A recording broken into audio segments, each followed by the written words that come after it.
Hi people, I decided to make this review because according to my opinion, this Winnie the Pooh Blood and Honey led copyright to expired new subgenre should have an entry bar. And by my view, The Mousetrap 2024 is a decent effort, which should be leading example for those who make these movies, so we don't get flooded by another Amityville film feels tied.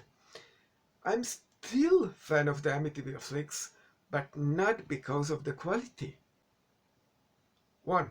This movie is distincting themselves from what they are mockbusting. That's just fair game. Sure, they are overdoing the legal disclaimer for the joke, but that's the point. These movies should be fun, not just a quick buck. 2. The actors are decent. Not anything good, but they are not reading cue cards, neither are some school poetry recitation competition participants. 3. They are playing the source material during the beginning credits, so you have some idea what to expect. Now, what do we see? We see Steamboat Willie's black and white. We see how the mouse or slasher monster here should look like approximately. The old cartoon is flickering and all, because the technology back then was like that. Also the music is decent, it won't sell albums, but it works. Then we see our location and get some banter between the workers and customers. It's funny, creates character and atmosphere. And I love a good banter in my movies. We have a cursed mask in the boss office, while the workers have to stay overworked, which turns out to be not a group of kids, but their friends prepared them a surprise party.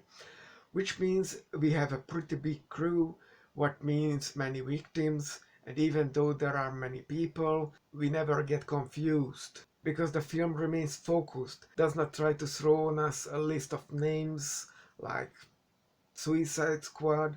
It always only shows a limited number of characters, it gives them characters, move them somewhere to do something so it can switch to another group of people and so on. This is good directing. We get the no mobile situation, which is given the circumstances is acceptable.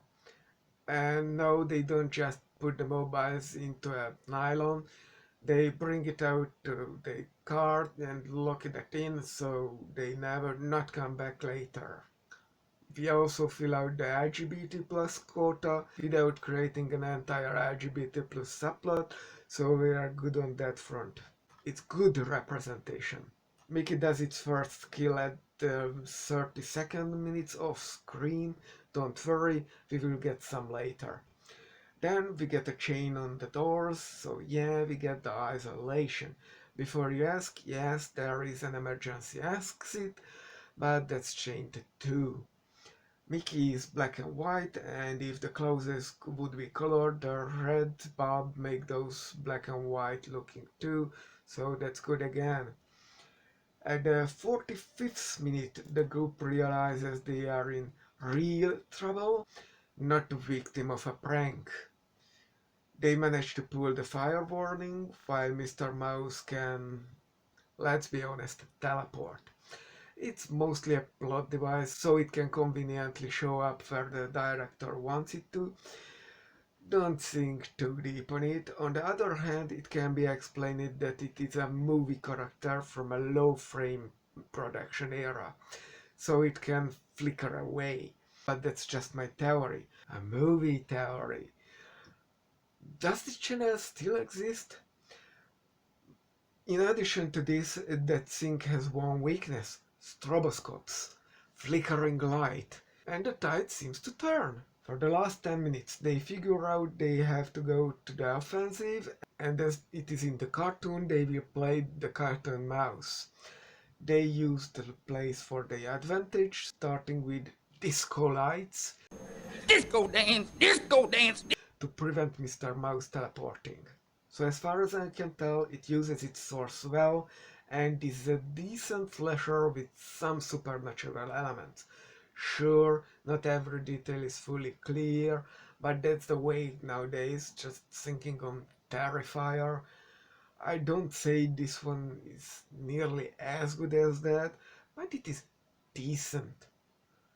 5, maybe 6 out of 10. If the copyright expired movies take at least this much effort, I'm fine with them. Seriously, I think this is miles better than Blood and Honey. One or two, your pick. I don't say this is a must watch or that is in any way creative, although that flickering thing is creative, but it is a good, solid effort where there is no weak point. There is nothing to pull it down. It performs evenly and on a very acceptable level. So that's what I wanted to say about The Mousetrap 2024. Disco dance, disco dance, disco dance.